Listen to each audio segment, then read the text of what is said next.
natin.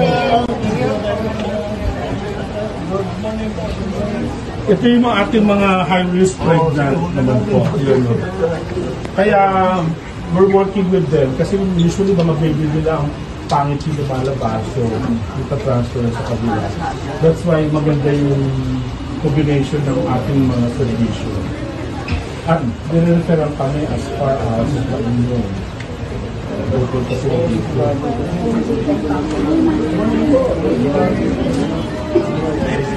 Yung mga premature natin sa sinasakay namin yung sa kanila. Is mo yata namin sa public food, lalagay yung baby. So, mas category, pag gumaganda yung condition, hindi yung pagkakit na yung pagod.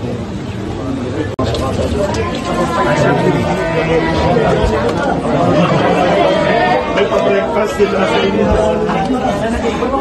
Hindi na kaya nagtangkadin sila.